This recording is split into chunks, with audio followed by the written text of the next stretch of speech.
My name is Cloete. I work for an organization in South Africa called the Wildlife and Environment Society of South Africa. We're an environmental NGO and we focus a lot on human capacity development for the improvement of sustainable livelihoods in South Africa. I work with a big team of about over 30 people across the country, across South Africa, and our main goal is for people to realize the potential that they have in their own power and how they can affect change in their communities through educating, advocating, and acting for a healthier and more sustainable planet.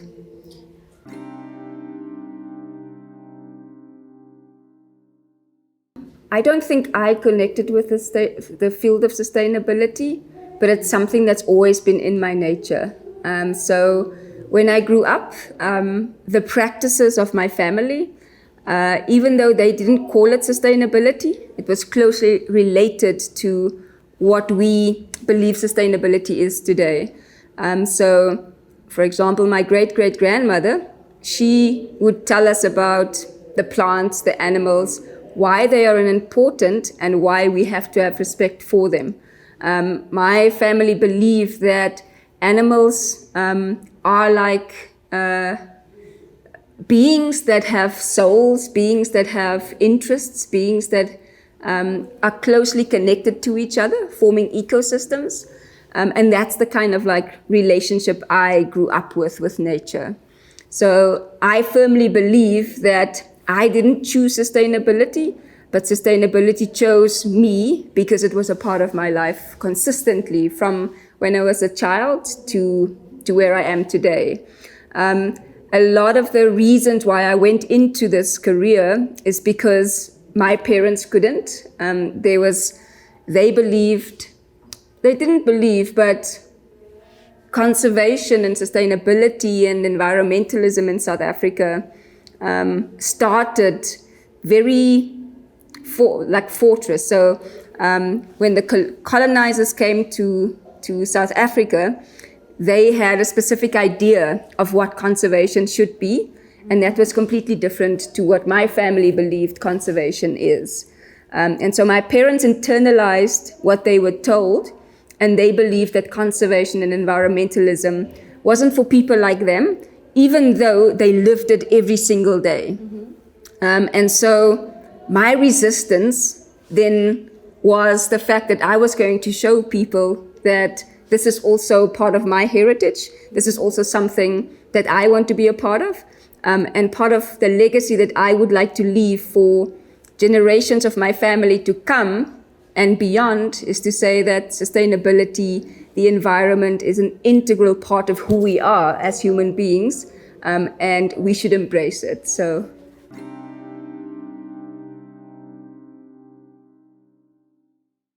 I guess for me, conservation is the kind of practices or ways that we look at protecting the environment.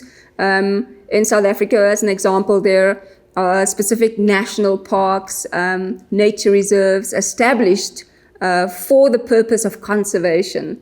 Whereas I think environmentalism is a way of life. You as an individual, you have certain values, you have certain practices that you have basically been instilled as a child, and that makes you an environmentalist, no matter where you are, whether you live in a national park or not. It's a certain set of values, behaviors that people engage with. And then sustainability, I guess for me the important thing about sustainability is the fact that it should be holistic. It should include all the dimensions of life. And it looks at how do we consume, for lack of a better word, our natural resources in a way that we can leave enough for future generations to come. So the three are different concepts, but at the same time, they're so integrally linked to each other that sometimes it's difficult to separate them from each other. But they do have different meanings in our everyday lives.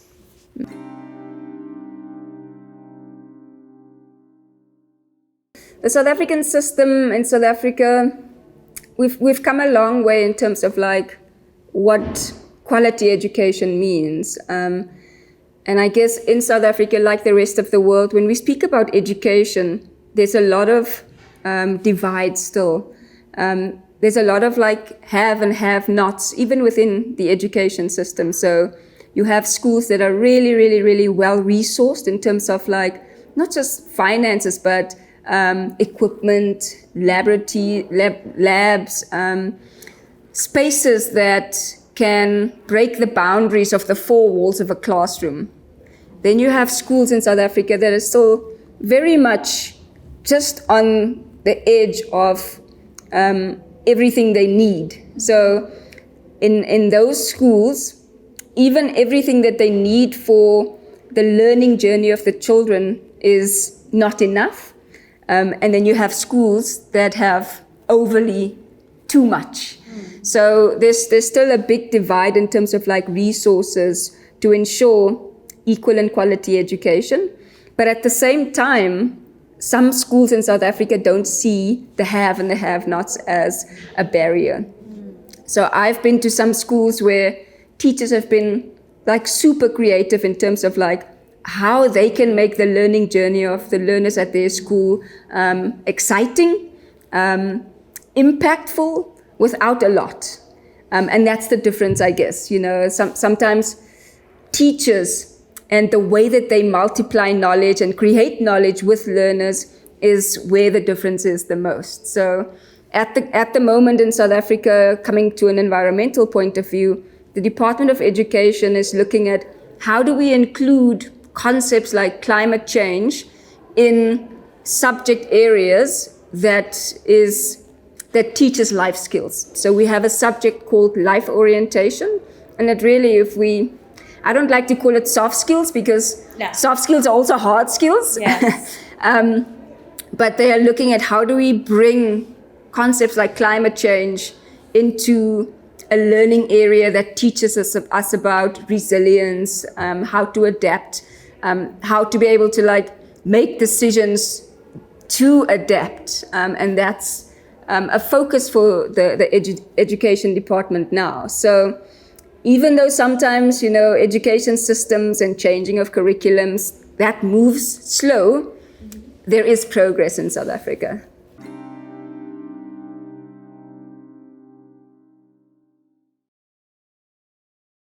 We call them our ancestors, but we also have this different, what we would call tribes in South Africa. There's different, you know, I don't want to say ethnic groups, but different groups of people in South Africa that migrated from the greater Southern African region down to South Africa. We have ancestors. We believe in our ancestors or our forefathers or our forebearers. But I think what's important, and I think maybe also here in Mexico, what's important to remember, something that I always say is that, you know, our cultures and our traditions and our indigenous practices, I think we should stop referring to them as something that happened in the past because these people are still alive. Yeah. And sometimes that is the hardest to explain to people, that when we speak about indigenous knowledge systems and practices, we should stop speaking about them like it was in the past. Because if we do that, we're erasing an entire group of people that are still alive today in South Africa, in Mexico, in other parts of the world. But rather look at how do we refocus the lens of environmentalism or sustainability on the practices of people that have existed for hundreds and thousands of years. So that's something that I always would like to bring to the foreground. Let's not speak about our ancestors and our indigenous practices as something that's so far back in the past, but how do we refocus our lens on creating ways of better living through their practices?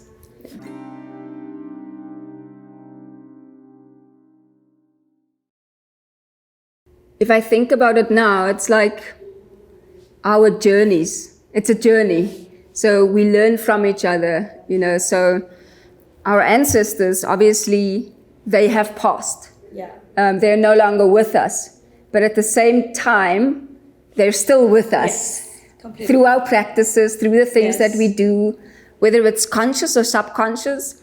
There are things that we have learned or that have been passed on from generation to generation to generation, and those things are still alive. Yeah.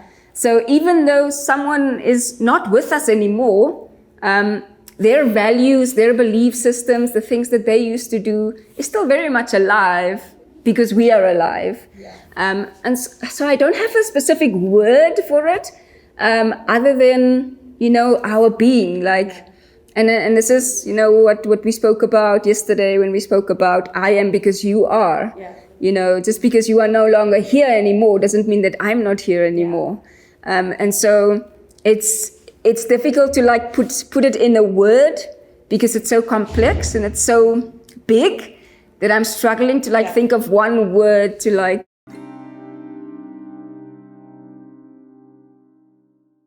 Yeah, I had a conversation with someone. I was in the United States in October, and one of the things that always come up when we speak about sustainability is innovation.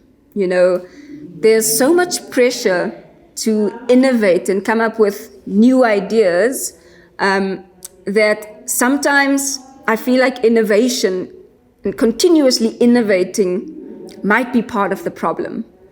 So how do we sit back and take stock of all of the ideas that we have? And that's the beauty of humanity. We have so many ideas. How do we actually look at taking a step back from innovating, constantly creating new?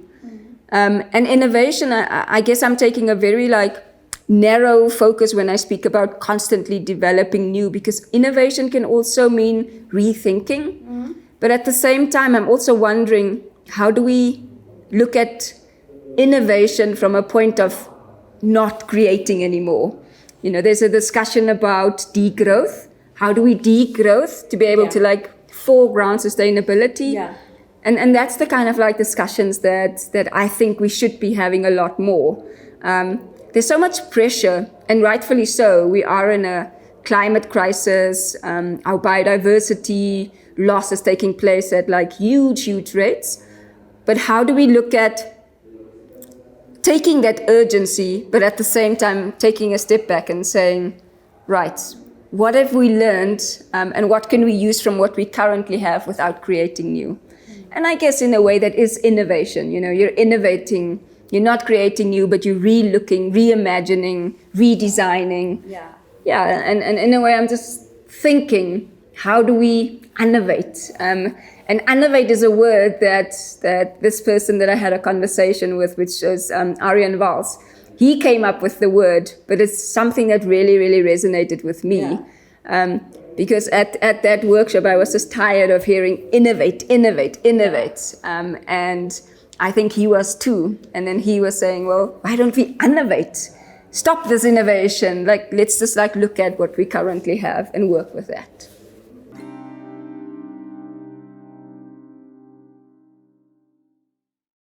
One of our programs, which is actually an international program that is also implemented in Mexico, is called the Eco Schools program.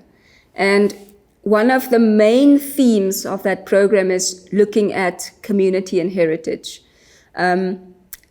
For South Africa, storytelling is a big component of heritage, indigenous ways of living. That's how we pass it on from generation to generation. And it's important to have that intergenerational sharing.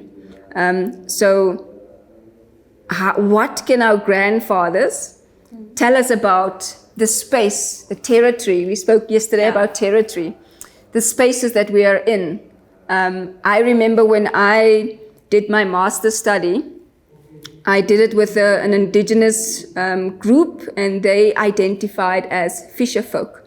So that was their identity. They lived by the coast, they lived off the coast, they respected the coast, and they had such a close relationship with nature, and that was their education. So as an example, whenever they would see birds congregating at a certain spot, they knew that that's where the fish was. and that's where they were going. So they used nature as their teacher to be able to like live sustainably and for them to be able to survive. And so I believe that indigenous practices, particularly in countries like South Africa, Mexico, it's important to include that, because it's like listening to nature. The signs are right there. And including that in our education is an important way for children to be able to like understand what's happening around them. So I don't think it's even a question of like, should we do it? I think we should do it. And sometimes I get really annoyed because everybody says that we're doing it, but nobody, I feel like it's something trendy to say these days when you do a presentation, indigenous knowledge systems, but how do we actually like include that? I think one of the ways that I had a conflict in my mind was at the North American Association for Environmental Education's conference, and some of the American NGOs, I must remember what it's called now, but it's Diversity, Inclusion and Equity, DIE, or something like that. And what was interesting for me is like how it became a tick box exercise. So some of the organizations did a presentation, and I was quite interested to like see how they include indigenous systems, indigenous knowledge, and Native American heritage in their environmental education and their ESD work. And to my surprise, it was like a one-page tick box. Did you include another language? Did you do this? Did you do that? Did you do that? And I asked, so is this also something that is, how do you actually like look at and becoming more inclusive in your organization in terms of the people you employ to like work with these communities? Mm-hmm. And they didn't think about that, So my worry is that looking at indigenous knowledge systems will become tick box exercises that is very shallow and does not go into the root or into the heart of the practices of the communities that actually live by those ways. Yeah. Yesterday we spoke about competencies, and the competencies that I think UNESCO recommends to the global community. And I think the one thing that really resonated to me was a competency that wasn't on the list, and it was a competency of love. Yeah. And it's very complicated because how do you even begin to love everybody? But at the same time, I think that if there is love in your heart, it helps take care of yourself. But at the same time, it's so big that you can't contain it within yourself. You need to be able to like share it with others. I guess it's just how do we accept each other for who we are without prejudice? And how do we want people to accept us? So it's a two-way street where we look at how do I want to be loved in the world? And how do I learn from that to love others? So I guess, and it's maybe it's too romantic, or it's too, utopian. But I really think as soon as we can learn to appreciate, not necessarily understand, but appreciate who we are, then that would be a good start, I guess. Yeah. Right.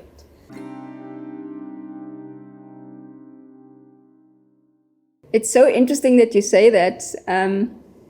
I think I struggled as a child to find myself. There was a lot, the media has such a big influence on children. And I remember when I was in grade 10, which was about maybe like 15 years old, we had a guidance counselor. So in South Africa, when you get to grade 10 level, so you also have K through to 12.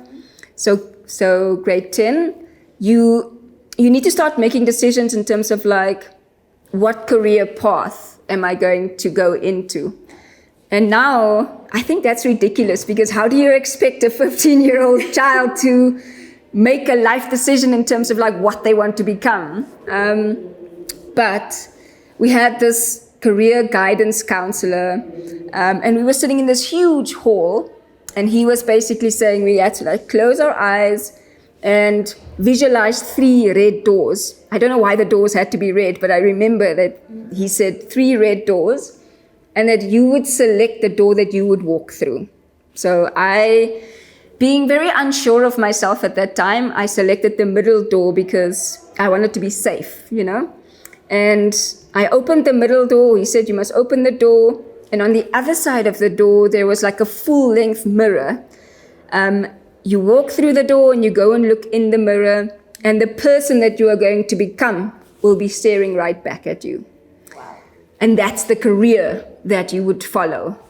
So I went in, I opened my middle red door, stepped in, and the person that was looking back at me was like a very fancy dressed woman.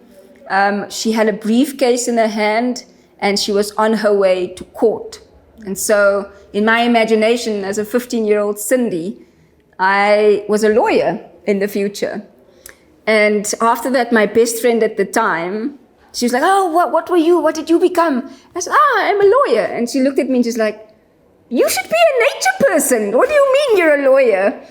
And today, I believe that the young Cindy, if she just believed in herself, in the things that she wanted to achieve and she wanted to be able to like do without pleasing anybody, she would have found herself a whole lot faster than what I did. But at the same time, I'm also so grateful for the learning journeys that I went through to become the person who I am today. And what's really interesting is that my friends know me as an activist, someone who speaks out against injustice. And I remember my mother came to visit me once, and I had a big dinner with my friends and my mother. And we were just like sharing stories around the table. And my friends were like, oh, but Cindy did this and Cindy does that, and Cindy doesn't take nonsense, and she tells people like it is. And my mother looked at them and she's like, Cindy Lee, my daughter, no, she doesn't do that. So she, in her mind, still remembers the little unsure person that I was, whereas my friends have now seen a completely different side of me. And I guess that's normal, hey, when we grow up, we're quite certain about how to behave. There's certain social norms and standards that people hold us to, and sometimes we're restricted to evolve and kind of like develop into this butterfly that we are meant to be because of what people and society put on us. So, yeah.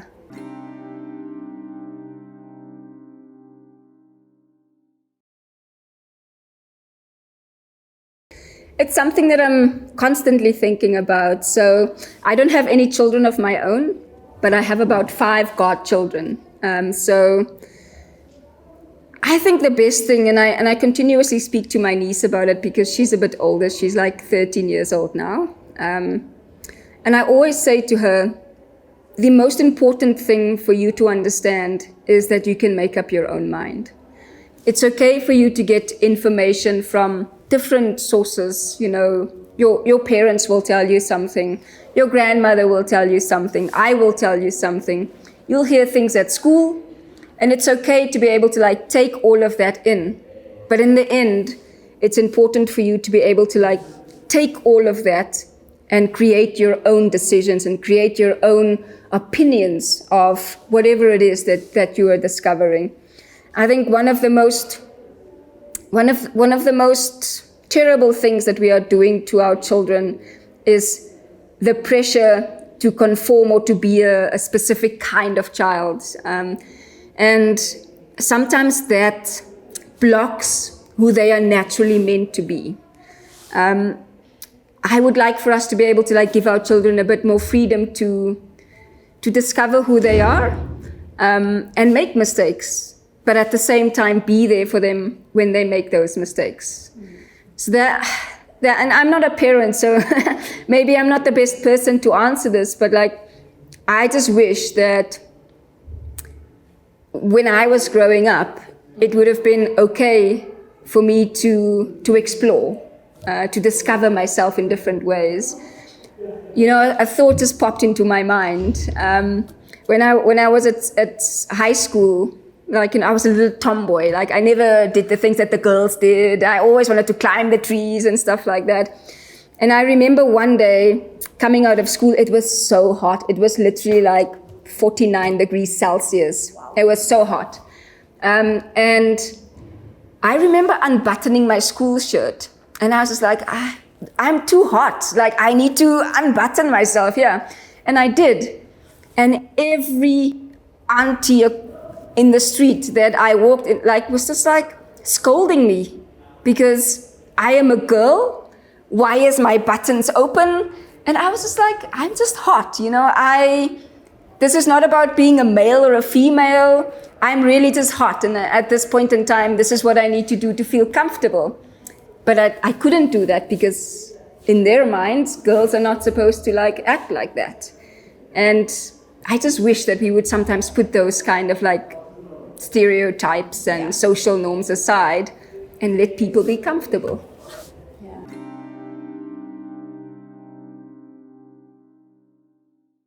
Oof. Yeah, that's a really tough one, hey. In South Africa, in the environmental sector, now today, there's a lot of women in the sector. In the past, it was considered as a male profession, you know, so they would wear like short khaki shorts, boots, you know, like the thick kind of like khaki overalls, and that's what you associated environmentalism to be. As a woman, and particularly, so I'm in my organization, I'm also on the executive committee, and as a woman, it can be very tough in those spaces when I'm quite vocal. Sometimes when I care about something a lot, I become quite passionate and emotional about it. And how you convey things can cause a lot of like tension in boardrooms, let's call it that, in the boardroom. So I've definitely been described as an angry black woman before, because I passionately wanted to bring my point across. There's specific norms that I have to conform to. So a woman must dress a certain way to be taken serious. Your hair must be a certain way. And I'm quite proud to say that South African women are, you know, stepping outside of those boundaries of like what it means to be a woman in a professional space. But it is tough. You constantly have to work a little bit harder than your male counterparts. And I think there's two things that intersect for me that's really important here. Actually, maybe even three that women have to like deal with, and especially women of color. So first of all, the fact that you're a woman brings certain perceptions of you to a table in the boardroom. The fact that you're a person of color brings certain, you know, perceptions of you to a boardroom table. And for me, the third thing is being a female that represents, or that basically, what is the word I'm looking, identifies as part of the LGBT. Yes, LGBTQ plus community. That's another thing that I have to consider. So how I get through it is through strategically wanting to like bring my points across, you know, so I have to prepare. And it's a bit unfair because other people don't have to prepare to like walk into just any meeting. I have to prepare and say to myself, what are the things that I really care about and I really value that I need to bring across in this meeting? And how can I do it in a way where I'm not considered as an angry black woman, you know, coming to shout at people? So it takes extra work for me to be able to like bring those points across so that other people can understand them and so that other people don't think that I'm shouting at them. And I would just say to like young women, and particularly women that have intersects with like, being people of color, being part of the LGBTQI plus community, women with disabilities, all of those groups that are always on the margins. I would just like to say to them to unapologetically always be yourself. Like, for too long, we've had to like hide behind a specific facade of like what women in professions should look like. And I think for me, it's important to be able to like be that angry Black woman now, so that my niece don't have to be the angry Black woman, so that I can create the spaces for her where she can come in and say, well, I don't care about this because for these reasons. And for her not to be stereotyped as an angry Black woman that just wants revenge or whatever the case may be. So I think it's important to recognize that the people, and particularly the women who have gone before me, have made sacrifices for me to be able to sit at this table now. And I understand that we still live in a world where I would have to make sacrifices so that my niece won't have to like make those sacrifices anymore. So at this point in time, I think I am still okay to make those sacrifices, but I am not okay for my niece to make those sacrifices. And in my generation, I would really like for this to be able to change. So for the women who come after me, be unapologetically yourself. And if someone in a boardroom says to you that this is the wrong behavior, you tell them that I've already sacrificed for you to behave that way.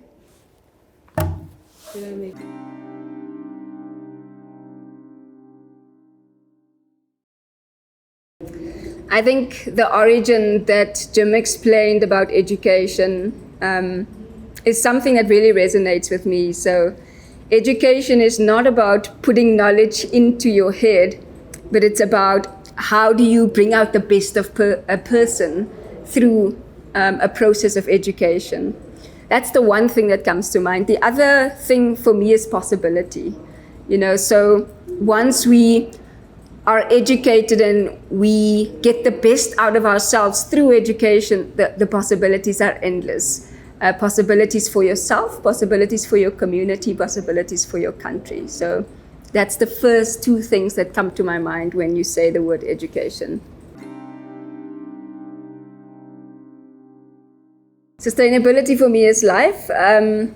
More and more, personally for myself, I look at sustainability through the lens of like social and environmental justice. How can we speak about sustainability if the opportunities are not equal? How can we speak about sustainabilities when we still have marginalized groups? And so whenever someone speaks about sustainability, a just world is something that automatically like jumps up into my mind. Needed, but needs to slow down. So I guess it's my thing about innovation. Yeah. Development is always needed, and I had an interesting conversation with a South African once, talking about fossil fuels versus renewable energy. And he said to me that, it's interesting that now that South Africa is becoming rich from fossil fuels, the global north are saying we can't use fossil fuels anymore. We now must use renewable energy.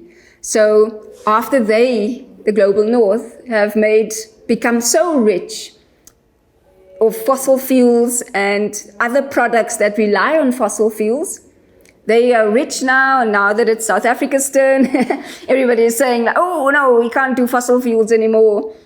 We need to use renewable energy. So the story about development is very nuanced in terms of like how we look at it. It's obviously important for the prosperity of a nation's people. That includes economic prosperity. So how can our people be holistically well that includes financially. And sometimes development can be quite tricky when you discuss it. But from my point of view, I think it needs to be a lot more balanced.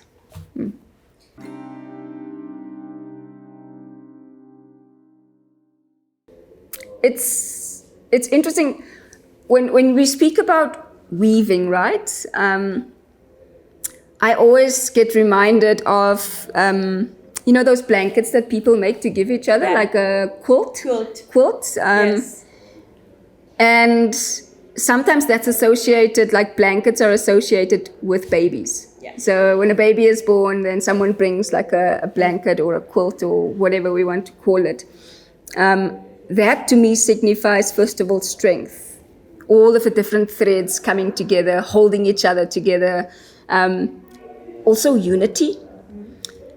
All of these different, and it might be different colors, different thickness, different strings, textures, etc., and how they all come together.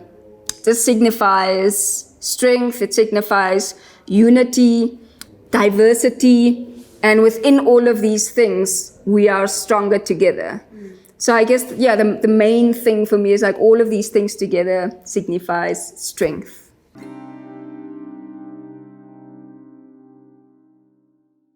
Community is love, community is safety, comfort. And this is, I guess, from a place of how I grew up. Yesterday I spoke about it takes a village to raise one child. And that connection is something that, me as a South African, I will never lose.